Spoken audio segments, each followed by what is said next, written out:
Distanca u shoqërua me protesta nga përfaqësues të komuniteteve fetare, për cilët ky ligj është kriminal dhe kundër familjes. Të nderuar zonja dhe zotërimi mbrëma, mirë se erdhët në ditarin e fundit në A2CNN, ku ndër zhvillimet kryesore do të ndiqni. Një mjek kirurg rrëfeu në gjykatën e posaçme si kishte vizituar në fshehtësi në një apartament në Fier të penduarin e drejtësisë Nureddin Dumani, teksa kishte një plumb në trup. Çfarë do të shikosh, nuk do të tregosh, nuk ke punë me fjalë jashtë, rrëfeu dëshmitari në procesin gjyqësor për plumbin e artë.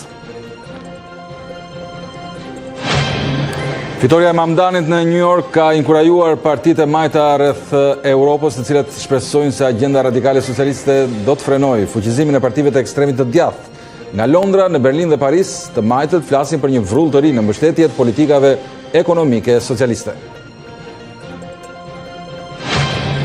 Një incident diplomatik ka ndodhur në kufirin më të rrezikshëm të Ukrainës, Kherson, me protagoniste aktorin e njohur të Hollywoodit Angelina Jolie. Oficerët e Ukrainës ndaluan truprojën e Jolie me qëllim rekrutimin e tij për qëllime ushtarake. Situatë e cila u zgjidh nga vetë aktoria që shkoi personalisht në stacionin policor.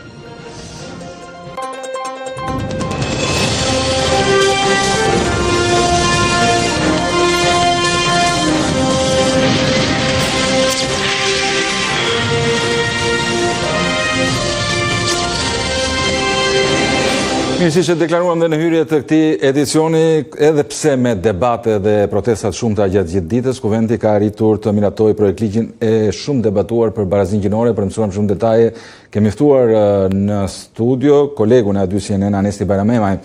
Anesti, fillimisht si u votua ky ligj, sa vota mori dhe a pati debate deri në fund? Debatet kanë qenë deri në fund sa i takton këtij ligji, ku mazhoranca dhe opozita nuk kanë gjetur gjuhën e përbashkët për të pasur diskutime sa i takon projektligjit për barazinë gjinore. Një incident sipas socialistëve ka ndodhur që në orët e mëngjesit, ku zoti Berisha sipas tyre ka ofenduar apo ka diskriminuar ambasadorin e Bashkimit Evropian Silvio Gonzato për orientimin e tij seksual, dhe kjo ka bërë që deputetët e socialistë të mos pranonin debat sa i takon këtij ligji, por edhe ligjeve të tjera që ishin në rendite dhe kaluan direkt në votim. 12 orë ka zgjatë seanca e sotme, ishte parashikuar që të ishte një seancë maraton të paktën deri në orët e parë të mëngjesit, por në fund u zgjidh me këtë mënyrë nga socialistët, ku kërkuan të ndërpriteshin diskutimet e të kalojë direkt në votim, e në fund me 77 votat e socialistëve dhe votat e kundërt të opozitës, projektligji për barazinë gjinore u kalua në parlament si në votimin në parim, nen për nen dhe në tërësi në fund.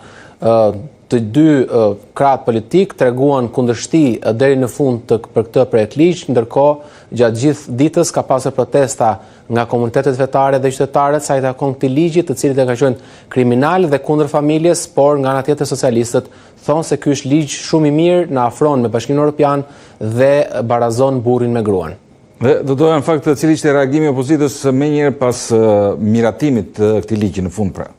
Ka qenë zoti Berisha që ka mbajtur një fjalë në borën e Kuvendit në emër të Partisë Demokratike, ku e ka cilësuar ligjin kriminal. Sipas tij është një ligj post-marksist. Ideja post-marksiste sipas tij ka më shumë se 2 gjini, thot zoti Berisha, pas këtij ligji, ku sipas tij tashmë e kanë radhë qytetarët të protestojnë dhe të reagojnë kundër kryeministit Edi Rama, por i ftohet të ndjekim një pjesë nga ajo çfarë tha zoti Berisha. Parlamenti është thjesht formal, sepse s'po respektohet asnjë nga rregullat bazë të tij. Ishte një moment ky për të debatuar gjerësisht për një ligj që i hap rrugën instalimit të ideologjisë post-marksiste, ideologjia më e rrezikshme e kohës. Por tani fjalën do ta kenë qytetarët shqiptar. Partia Demokratike është e përcaktuar absolutisht kundër çdo forme diskriminimi gjinor dhe ka votuar një ligj ndër më të mirë që ekziston. Kurse ligji i sotëm është një ligj që përmbysh rendin juridik të Shqipërisë, kushtetutën e vendit në një seri nenesh, kodet e vendit që përbën bazën e sistemit juridik dhe ligjet të tjera. Me akte të tilla, Edi Rama kërkon të blej kohë dhe influenca, por kohrat do t'i ketë të shkurtra. Mi kemi dëgjuar reagimin e zotit Berisha, po nga socialistët, a patin ndonjë reagim me njerë pas miratimit të këtij ligji? Si e mbrojtën ata këtë gjë? Sqarimin e socialistëve ka dhënë ministri i shtetit për marrëdhënie me parlamentin Toni Gogu, i cili në oborrin e parlamentit deklaroi të kundërtën e asaj që tha zoti Berisha. Sipas tij, ky është një ligj shumë i mirë, na afron me direktivat e Bashkimit Evropian, barazon burrin me gruan dhe në asnjë moment sipas tij nuk ka terminologji për gjini të shumëfisht dhe çdo lloj akuze që është bërë gjatë gjithë ditës sipas Tonit Gogut nuk qëndron dhe ky është një ligj që na afron sa më shumë me Bashkimin Evropian. Zoti Gogu premtoi që të tilla ligje apo tilla seanca do të ketë edhe në vijim ku nuk do të humbasin asnjë ditë siç tha ai për tu integruar në Bashkimin Evropian. Por ju ftoj të ndjekim një pjesë nga ajo që tha zoti Toni Gogu. Ligji për barazinë gjinore është një ligj i cili na parafron ne me 10 direktiva të Bashkimit Evropian.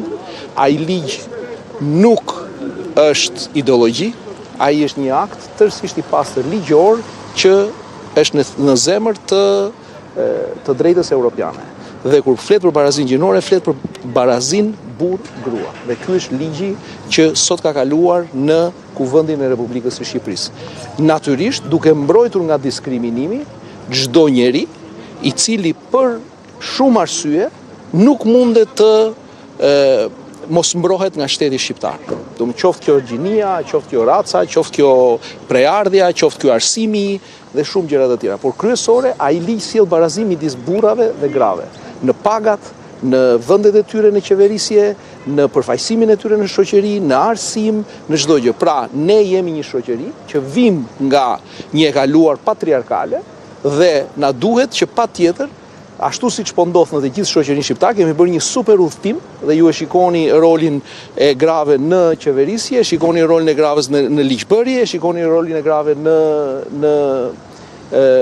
në biznes, në akademi, që do të sot duhet ta mbrojmë me të gjitha mekanizmat këtë vlerë, do të thoshja, europiane që tashmë është ulur këmbë e kryq në Shqipëri. Të gjitha akuzat që ky ligj shpik gjini të reja, që nuk mund të bëhen në këtë ligj, ky ligj i hap rrugën, nuk e di, lloj fantazive, i garantoj të gjithë shqiptarët që sot ne kemi miratuar një ligj i cili na sjell më afër me Bashkimin Evropian, përfaqëson më mirë vlerat shqiptare për sa i përket kësaj që ne kemi arritur në barazinë burr-grua.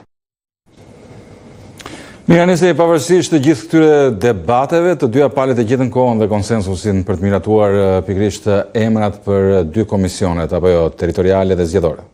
Ndryshe ishte situata kur ishte momenti për votimin e ngritjes së 2 komisioneve të posaçme për reformën zgjedhore dhe ato territoriale. Socialistët Demokratët bashkuan sërish votat, ku me 105 vota u miratuan dhe deputetët për bërja këtyre 2 komisioneve që tashmë do të nisin punën shumë shpejt në parlament. Janë komisione bipartizane me 2 bashkërietar, si ai për reformën zgjedhore dhe territoriale. Dhe ditën e sotme, duke qenë se demokratët kishin vonuar dërgimin e emrave, u miratuan këto 2 komisione, ku kishte një vot kundër Erald Kapri nga Partia Mundësia, që kanë deklaruar dhe të tjera që janë kundër këtyre komisioneve, pasi sipas tyre reforma zgjedhore që parashikohet të bëhet, por dhe ajo territoriale është kundër partive të reja dhe kërkon që të ketë një sistem 2-partijak mes Partisë Demokratike dhe asaj socialiste. Mira, nëse Bajramema, të falenderoj që ishe sot me mua në studio për të rejat më të fundit nga kuvendi. Falenderit ju.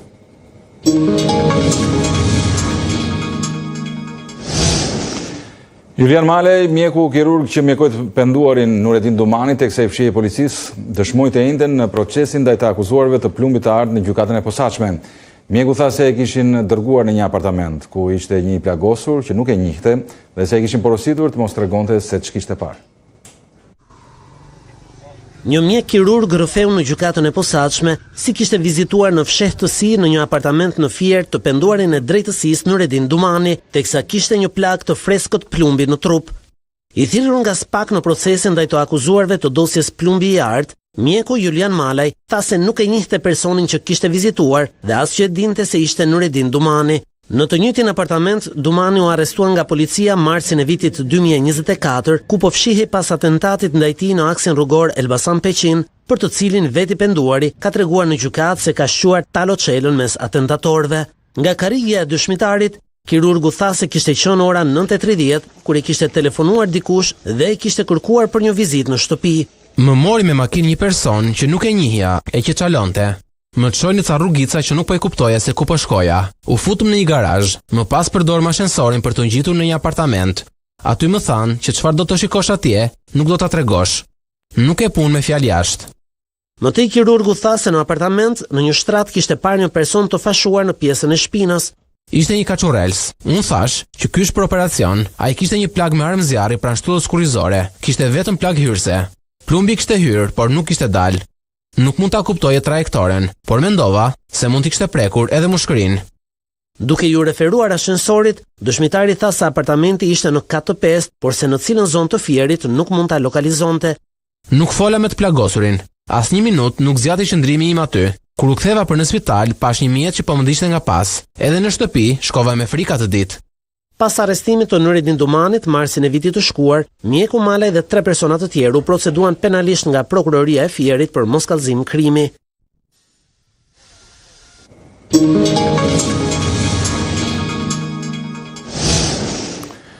Të gjitha detyrimet tatimore dhe doganore të krijuara deri në 31 dhjetor të vitit 2014 do të fshihen me përjashtim të sigurimeve shoqërore dhe shëndetësore. Projektligji për fshirjen e borxheve tatimore dhe doganore tashmë është gati dhe ka nisur të konsultohet me institucionet dhe grupet e interesit. Kemi menduar një plan që bazohet në një princip i njohur që nga koha e Romës lashtë. Qeveria do të falë 525 milion euro detyrime të prapambetura të bizneseve në tatime dhe dogana të akumuluara deri më 31 dhjetor 2014. Projektligji për fshirjen e borxheve i paralajmëruar nga kryeministri Edi Rama nga Elbasani pak ditë para zgjedhjeve të 11 majit është gati dhe ka nisur të konsultohet me institucionet dhe grupet e interesit. Fshihen plotësisht detyrimet tatimore të papaguara, direkte apo indirekte, të papaguara, që përkasin periudhave tatimore deri më 31 dhjetor 2014, të cilat rezultojnë të regjistruara në llogaritë tatimore të tatimpaguesve, apo të regjistruara në kontabilitetin e administratës tatimore, përveç kontributit të sigurimeve shoqërore e shëndetësore, si dhe rasteve kur parashikohet ndryshe në këtë ligj. Pjesa më e madhe e detyrimeve që do të falen i takojnë doganave plot 266 milion euro, ndërsa pjesa tjetër tatimeve. Sipas të dhënave në relacionin e projektligjit, në total administrata tatimore ka 202.387 tatimpagues debitor me detyrime tatimore të papaguara në shumën 162.5 miliard lek apo rreth 1.7 miliard euro. Shuhen dënimet administrative, gjoba dhe kamatvonesat për sigurimet shoqërore dhe shëndetësore që i përkasin periudhave tatimore deri më 31 dhjetor 2014, që rezultojnë të regjistruara në llogarinë e tatimpaguesit, përfshirë të vetëpunësuarit në bujqësi, por pa përfshirë kontributin. Përveç fshirjes së plotë të detyrimeve mbi 10 vite të papaguara, drafti parashikon edhe falje të detyrimeve më të reja, por me kushtin të paguhet një pjesë e detyrimit. Për detyrimet tatimore me përjashtim të kontributeve të sigurimeve shoqërore dhe shëndetësore, që përkasin periudhave tatimore nga 1 janari 2015 deri më 31 dhjetor 2019. Shuhet 50% e detyrimit tatimor, nëse e pjesa e mbetur, 50% e tatimit, taksës apo tarifës, paguhet e gjitha njerësh brenda datës 30/6/2026.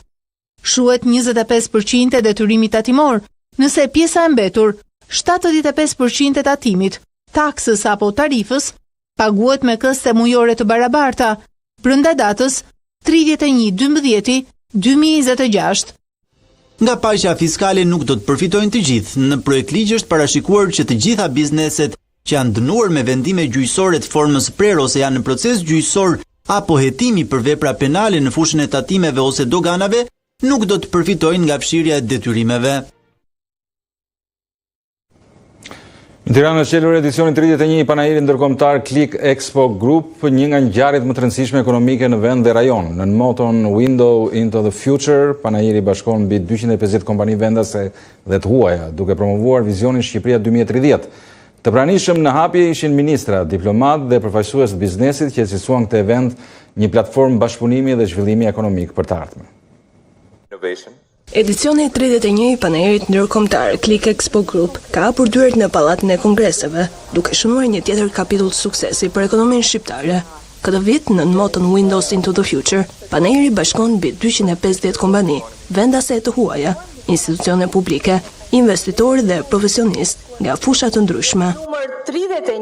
Në ceremoninë e hapjes morën pjesë ministra, ambasadorë dhe përfaqësues të institucioneve e bizneseve, që e vlerësuan këtë event si një dritare të rëndësishme, bashkëpunimi ekonomik e inovacione.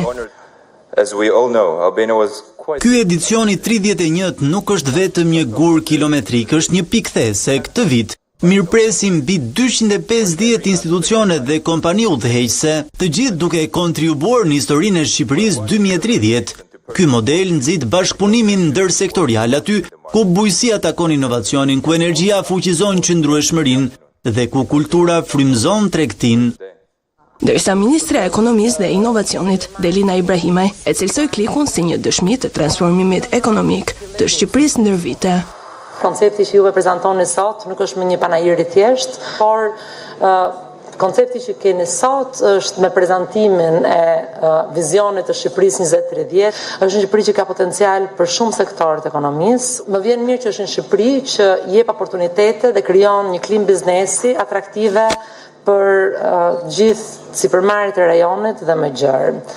Në qendër të këtij edicioni qëndron pavioni konceptual Windows into the Future, i cili bashkon kompani e institucione që po formsojnë të ardhmen e vendit në fusha si infrastruktura, energjia, arsimi dhe inovacioni. Panairi ndërkombëtar i Tiranës do të qëndrojë hapur deri në 8 nëntor, duke ofruar një hapësirë unike për networking dhe partneritete të reja.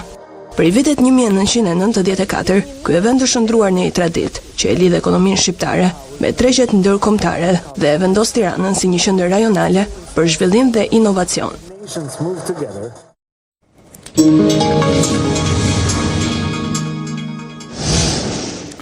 Fitoria e Mamdanit në New York ka inkurajuar partitë e majta rreth Europës, të cilat shpresojnë se agenda radikale socialiste do të frenojë fuqizimin e partive të ekstremit djathtë. Nga Londra, në Berlin dhe Paris, të majtët flasin për një vrull të ri në mbështetje të politikave ekonomike socialiste. Ngritja befasuese e Zohran Mamdanit në drejtimin e qytetit të New Yorkut ka inkurajuar partitë së majtës rreth Europës se një agjende hapur radikale do të ndalojë dallgën e ekstremit të djathtë në shtëpitë e tyre.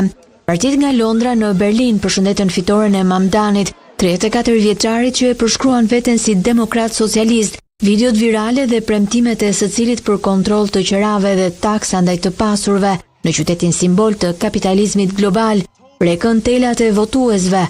Partisja jo e së majtës në Gjermani dhe të gjelbërve në Britaninë e Madhe shpresojnë të fitojnë vrull nga fitoria e Mamdanit, duke sinjalizuar se nuk do t'i zbejnë politikat e tyre dhe as nuk do të riqen në fushë betejën e krahut të djathtë të emigracionit. Mendoj se ky është një lajm i mrekullueshëm. Shpresa ka triumfuar mbi urrëtitjen. Kjo është e rëndësishme, jo vetëm sepse ka rëndësi për New Yorkun. Në fakt mendoj se kjo ka jehon në mbar botën. Ka të bëjë me përmirësimin e jetës së njerëzve, me njohjen e pabarazisë që ekziston në zemër të New Yorkut, por sinqerisht edhe në shumë vende të tjera të botës. Kjo ka të bëjë me thënien, le t'i ulin faturat për njerëzit dhe t'i taksoj milionerët dhe miliarderët. Dhe më rëndësishmja, kjo po bëhet duke treguar solidaritet të plot me emigrantët, me personat transgjinor, me personat me aftësi të kufizuara. Në një mjedis të polarizuar politik, Partia e Majta në Gjermani rezultoi një surprizë në zgjedhjet federale të shkurtit dhe shpreson të zgjerojë suksesin në lokalet e vitit të ardhshëm, përfshirë në kryeqytetin Berlin, ashtu si politikanë të tjerë të majtë në Europë. Antarët e saj vizituan New Yorkun gjatë fushatës, të frymëzuar janë dhe të majtët në Francë, që thonë se leksioni që kishin marrë nga fitoria e Mamdanit ishte se liberalizimi ekonomik duhej luftuar ashpër. Nancy Pelosi, kryetarja e parë dhe vetme femër e dhomës së përfaqësuesve të SBA-ve dhe një nga figurat më të fuqishme në politikën demokratike për dekada të tëra, ka njoftuar se nuk do të kandidojë për rizgjedhje. U them kolegëve të mi në dhomë gjatë gjithë kohës, pavarësisht se çfarë titulli më kam dhënë, nuk ka pasur nder më të madh për mua se sa të qëndroj në sallën e dhomës së përfaqësuesve dhe them unë flas për popullin e San Franciscos. Më ka pëlqyer vërtet të shërbej si zëri juaj në Kongres dhe gjithmonë e kam nderuar këngën e Shën Franceskut. Kjo është arsyeja pse dua që ju, bashkëqytetarët e mi të San Franciscos, të jeni të parët që e marrin vesh. Nuk do të kandidoj për rizgjedhje në Kongres të Pelosi, 85 vjeç, të njëjtën në një video që qëndron si një letër dashurie për qytetin që ka përfaqësuar për gati 40 vjet në Washington.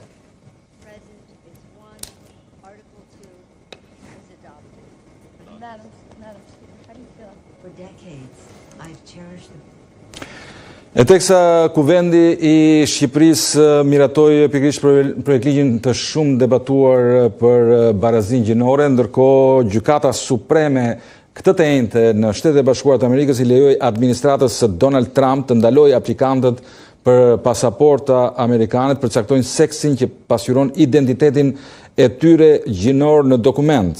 Pjesë e masave të presidentit republikan ndaj të drejtave të amerikanëve transgjinor. Gjykata miratoi kërkesën e Departamentit të Drejtësisë për të hequr urdhrin e një gjyqtari që kishte bllokuar politikën që kërkonte që pasaportat të korespondonin vetëm me seksin e një personi të caktuar në lindje, ndërsa një padi kolektive që sfidon veprimin e administratës është në këto momente në zhvillim e sipër. 3 gjyqtarët liberal të gjykatës shprehen publikisht mos pajtimin me vendimin në një kundërshtim me shkrim. Gjyqtarja Ketanji Brown Jackson së bashku me gjyqtarët Sonja Sotomayor dhe Elena Kagan thanë se gjykata ka lejuar edhe një herë që një politikë administratës Trump të vazhdojë në një bazë të përkohshme në një mënyrë që lejon që dëmi t'i shkaktohet palës më të cënueshme.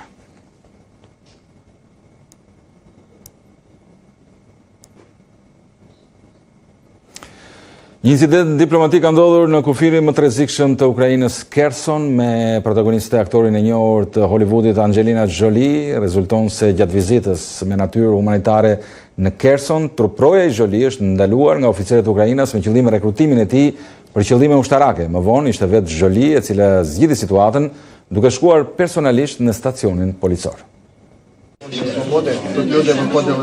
Aktoria e njohur e Hollywoodit, Angelina Jolie, ka mbërritur në Kherson, një nga qytetet më të rrezikshme të Ukrainës, një vend i cili qellohet çdo ditë me dron dhe zjarre artillerie, por misioni i saj humanitar është shndruar në një incident diplomatik. Një nga turporohet e saj u ndalua dhe arrestuar nga autoritetet ukrainase. Aktoria e cila ka qenë përfshirë në emergjenca ndërkombëtare për vite me radhë, si dhe ambasadore për kauza humanitare, kishte zgjedhur ta mbante vizitën tepër sekrete për arsye sigurie. Megjithatë, gjatë një kontrolli të eskortës së Jolies, një oficer ukrainas vendosi ta ndalonte atë, duke konsideruar person të përshtatshëm për rekrutim ushtarak. Një video që qarkullon në mediat sociale tregon Jolie dhe truporin e saj duke u larguar së bashku nga një stacion policie, ku aktoria kishte shkuar personalisht për të sqaruar keqkuptimin dhe për të siguruar lirimin e bashkëpunëtorit të tij. Raportet theksojnë se ai identifikohet herë si shofer i Jolies dhe herë si truproja e tij. Pamjet që shfaqen në Telegram tregojnë se Jolie thuhet se vizitoi vetë qendrën e rekrutimit në një përpjekje për të siguruar lirimin e tij. Burime nga agjenci lajmesh për media ndërkombëtare pretendojnë se ajo madje u përpoq të kontaktonte zyrën e presidentit të Ukrainës Volodymyr Zelensky për ta adresuar situatën. Fillimisht burime ushtarake ukrainase i thanë një media se vizita e Jolies në qendër nuk kishte lidhje me ndalimin, duke pohuar se thjesht kishte kërkuar të përdorte tualetin. Më vonë zyrtarët sqaruan se personi në fjalë, një shtetas ukrainës i lindur në vitin 1992, dhe oficer rezervist pa përjashtim, po mbaj për procedura të mëtejshme mobilizimi. Imazhet e reja satelitore nga Sudani tregojnë se shumë njerëz janë vrarë dhe varrosur në varre masive në rajonin e Darfurit. Studiuesit nga Universiteti Yale kanë publikuar gjetjet e tyre. Imazhet e tmerrshme tregojnë varre masive, të cilat sipas studiuesve mund të jenë edhe më shumë në numër. Pamje ekstreme vijnë nga Sudani në Afrikë. Imazhet satelitore nga Sudani tregojnë varre masive pranë qytetit të madh të Al-Fashir, të kapura nga milicia dhe të bërë publik nga media prestigjioze CNN. Studiuesit amerikanë nga Universiteti Yale theksojnë se imazhet ofrojnë prova të lidhura me aktivitetet e asgjësimit kufomave. Studiuesit janë përpjekur ta publikojnë atë në raportin e fundit të përgatitur nga laboratori kërkimeve humanitare. Veçanërisht pranë një xhamie dhe në një spitalin e fëmijëve të qytetit janë zbuluar varre masive. Për më tepër, në një moment caktuar, llogore disa metra të gjata u bën të dukshme, ndërsa grumbull i objektesh që ngjanin ku fomave u zhdukën pranë xhamisë, ish klinikës dhe vendeve të tjera. Imazhet e reja nga ish spitali i fëmijëve sugjerojnë gjithashtu se ka të ngjarë të ndodhin vrasje masive të mëtejshme. Përpara se milicia të pushtonte Al-Fashirin, organizata e të drejtat njerëzit deklaroi se kishte identifikuar vetëm varrimet izoluara në përputhje me traditat lokale. Megjithatë, që nga kapja imazhet satelitore kanë zbuluar të paktën 34 objekte që mund të jenë kufoma. Sipas raportit, shkalla totale e vrasjeve ka të ngjarë të dukshme e madhe. Që nga prilli i vitit 2023, ushtria synimtarit ushtarak Abdel Fattah al-Burhan dhe milicia e forcave të mbështetjes së shpejtë e ish zëvendësit të tij, Mohamed Hamdan Daglo, kanë luftuar me njëra tjetrën në Sudan. Me kapjen e Al-Fashir, më 26 shtator, milicia kontrollon të 5 qytetet kryesore në rajonin sudanez të Darfurit. Shikues të nderuar, ishte gjithçka për këtë ditar. Ju kujtoj për zhvillimet në fundit, na ndiqni në faqen tonë zyrtare@2cnn.com. Bashkë kemi përfunduar këtu. Natë mirë.